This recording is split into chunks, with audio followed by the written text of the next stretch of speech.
어느 바다 한가운데 갑자기 하얀 물기둥이 솟아오릅니다.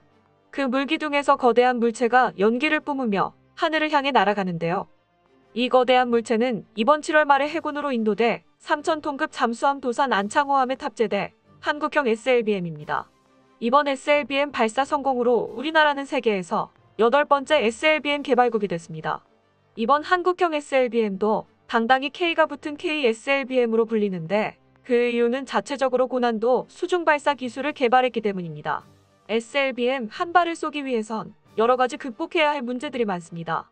잠수함은 일정한 수심을 유지할 수 있도록 대규모 밸러스트 탱크를 갖추며 잠수함의 수평을 세세하게 조정하고 상승 및 하강하고자 트림 탱크를 갖추고 있습니다.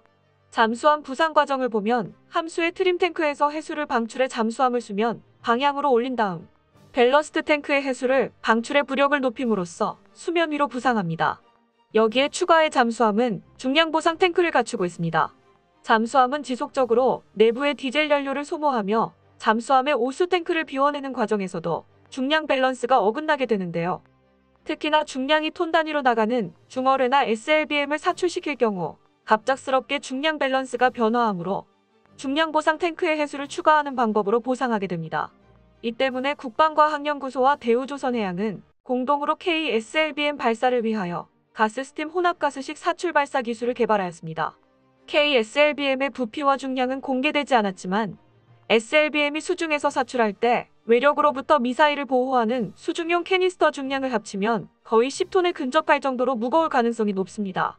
이렇게 무거운 SLBM 캐니스터 캡슐을 수면 위로 사출시키기 위해서는 강력한 가스 압력이 필요하고 이를 위해서 로켓 연료 수준의 강력한 고체 추진제를 연소시킬 필요성이 있습니다. 고체 추진제를 연소시킬 때의 온도는 2000도가 넘어서며 그 내부 압력도 2000psi에 이르므로 잠수함 수직 발사기는 물론 SLBM을 보호하는 캐니스터도 아주 두텁고 튼튼할 필요가 있습니다. 그런데 이것은 모두 중량 증가를 의미하므로 국방과학연구소는 KSLBM 탑재에 대응해 미국과 영국의 최신 전략 원잠에 적용된 혼합 가스식 수직 발사 사출 체계를 개발했습니다. 전 세계적으로 보면 우리나라의 SLBM 개발은 유례를 찾아보기 힘들 정도의 개발 성과를 보이고 있습니다. 잠수함과 미사일 기술 강국인 미국과 러시아도 수중 발사에는 실패한 경험이 있고 가까운 예로 중국은 SLBM 쥐랑원을 개발하고 있을 당시에 수면 위로 올라오자마자 얼마 안 돼 터진 일이 있었습니다. 당시 중국은 파도가 상대적으로 잔잔한 바램안에서 수중 발사에 성공하고 자신감에 차 악조건이었던 태평양에서 발사하여 실패한 사례가 있었는데요. SLBM이 공중 폭발해 발사 시험에 참가한 잠수함은 아무런 피해를 입지는 않았지만 발사관을 벗어나지 못하고 폭발하면 잠수함이 침몰할 수도 있었던 큰일이었습니다. 그런데 우리나라는 수중 발사를 거의 한 번에 성공해내 공식적으로 8번째 SLBM 개발국으로 인정받게 됐습니다. 하지만 전문가들은 우리나라가 SLBM을 만들 수 있는 역량은 이전부터 갖추고 있었다고 보는데요. 우리나라가 그동안 SLBM 개발을 하지 않고 있었던 이유는 기술적 문제보단 정치적으로 아주 민감한 문제가 더 컸기 때문입니다. 사실 SLBM을 개발한다면 주변국으로서는 굉장히 부담스러울 수밖에 없습니다. 실제로 장보고 3급은 사거리 1500km급의 해성3 잠대지 순항미사일을 운용하는 잠수함으로 건조될 예정이었습니다. 하지만 사거리가 1500km나 되니 북한을 포함한 중국과 일본이 자국이 사정권에 들어오는 것에 대해 모든 외교 경로를 통해 항의를 했었습니다. 그러다가 우리나라가 주변국들의 항의에도 불구하고 SLBM을 개발할 수밖에 없는 상황이 오는데요. 북한이 북극성 1호로 불리는 SLBM 개발을 본격화하고 있다는 정보가 입수됨에 따라 국방부는 장보고 3급에 대한 SLBM 탑재를 검토하기 시작했고 현재 이르러 개발할 수 있게 된 것입니다. 이때 우리나라의 결정이 좋은 선택이었다는 것을 최근 국제 정세가 보여주고 있습니다. 미국과 그 동맹국들에 의해 대중 압박이 강해지자 북한과 중국의 관계가 더욱 돈독해졌는데요. 전문가들은 중국의 전투기들이 평양 상공에서 비행할 수 있다고 우려하고 있습니다. 최근 중국이 유엔 차원에서 실시한 대북 제재를 무시하고 무기를 팔고 있다는 것이 밝혀진 것입니다. 그도 그럴 것이 중국은 한미동맹에 대항할 완충지대로서 북한이 반드시 필요했는데요. 이 때문에 한국전쟁에 개입해 전쟁을 장기화시키고 분단을 조장했다는 것이 전문가들의 의견입니다. 북한의 미사일과 재래식 무기 개발의 기반을 제공해준 것도 중국이고 국제사회에 지명수배된 이방위 등 불법 무기상을 동원해 북한의 농축 우라늄과 미사일 부품 등을 제공해준 것도 중국입니다. 중국이 이처럼 북한 정권의 벼랑 끝 전술을 도우며 북한 독재 정권을 유지시키고 있는 이유는 완충지대로서의 의미가 있기 때문입니다. 이에 중국은 현대 전장에서 가장 중요한 무기인 전투기를 북한에 제공하려 하고 있는데요. 이 같은 주장은 러시아 항공 전문지 아비아프로에서 처음 보도됐습니다. 러시아가 북한에 미그 35를 판매하기 위해 접촉 중인데 중국이 더 싼 가격의 전투기를 제시하며 러시아의 전투기 수출을 막고 있다는 것입니다. 이 매체는 북한은 소련제 전투기 위주로 전력이 구성되어 있어 미그 35로 대체하는 것이 편리하기는 하지만 저렴한 중국제 전투기를 구매할 경우 90% 정도의 전투기 전력을 현대화할 수 있어 선택을 고민 중이라고 전했습니다. 또한 구체적으로 중국이 북한에 팔려고 하는 전투기 기종으로 젠10을 언급했는데요. 여기에 기사가 사실일 가능성에 무게를 실어주는 충격적인 위성사진이 포착됐습니다. 북한이 평양 방어의 핵심 기지로 운용 중인 평안남도 순천 비행장의 전투기 전력을 모두 타기지로 이동 배치했으며 순천 기지에서는 얼마 전부터 대대적인 활주로 확장 및 현대화 공사가 이루어지고 있다는 것이 확인됐습니다.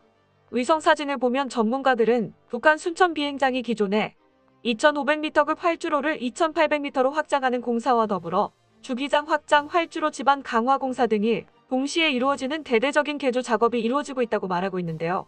여기에 지반 강화와 활주로 확장은 순천 기지가 더 무거운 신형 항공기를 운용할 수 있게 해줄 것이라고 분석했습니다. 문제는 북한이 이렇게 기지를 현대화하더라도 배치할 전투기가 딱히 없다는 것입니다. 북한이 보유한 가장 무거운 전술기인 수호이 25는 최대 이륙 중량이 20톤급에다 가장 대형 전투기인 미그 29 역시 최대 이륙 중량이 18톤에 불과합니다. 이 정도 체급의 전술기들은 기존의 순천 비행장에서 얼마든지 운용이 가능했는데 북한이 비행장의 활주로와 주기장을 확장한다는 것은 기존 항공기들보다 더 대형 기체가 이곳에 배치된다는 의미로밖에 해석할 수 없습니다. 주요 매체들은 고중량 항공기 운용을 전제로 북한이 미그 35를 도입할 가능성이 있다는 의견도 있지만 이는 북한의 상황을 보면 선택하기 힘든 전투기입니다. 왜냐하면 북한은 전투기 구매 대금을 현금으로 지불할 능력도 대외 차관으로 이를 결제할 수 있는 신용도 없으며 무엇보다 연이은 수주 실패로 막대한 부채의 늪에서 시달리고 있는 미그기가 북한이라는 신용불량 고객과 거래를 틀 이유가 없기 때문입니다. 무엇보다도 상상하기 힘들지만 러시아는 중국보다도 유엔 대북 제재를 상대적으로 잘 지켜왔습니다. 또한 북한의 군사력 현대화는 중국에게 크게 이익이 된다는 점을 들 수 있는데요. 최근 순천 비행장에서 이루어지고 있는 공군기지 현대화 사업은 러시아제 전투기보다는 중국제 전투기 반입을 염두에 둔 조치일 가능성이 높다고 보는 것이 전문가들 사이에선 정설로 받아들여지고 있습니다. 언론에서 거론되는 젠10은 북한이 보유한 기존의 미그 19와 비교해 최대 이륙 중량이 2톤밖에 차이가 나지 않으므로 굳이 활주로 강화 공사를 할 필요가 없습니다. 무엇보다 북한이 기존에 운용하던 전투기와 비교해 현대화된 젠10C는 중국이 북한에 제공하더라도 북한이 제대로 운용하지 못할 가능성이 높고 첨단 기체인 만큼 가격도 상당해 중국이 북한에 그냥 제공하기에는 부담도 크게 작용하고 있습니다. 중국이 북한에 제공했을 때 정치적 측면과 경제적인 측면을 고려하면 부담이 적고 북한 공군 현대화라는 효과를 극대화할 수 있는 방법은 중국 공군이 기존에 운용하던 중고기체를 무상 또는 초저가에 공여하는 것입니다. 북한이 활주로와 주기장을 크게 확장하고 있다는 점과 이를 연계해보면 북한에 공여될 가능성이 높은 기체는 젠11A와 JH7 정도로 좁혀지는데요. 북한 입장에서 중고 젠11A는 낡았지만 자신들의 미그 29보다 훨씬 최신 모델이고 성능 역시 기존의 미그 29와 비교할 수 없는 강력한 전투기이며 JH7은 김정일이 살아생전 탐냈던 전폭기입니다. 만약 전문가들의 주장이 사실이라면 우리나라의 군사시설들이 안전하다고는 장담 못합니다.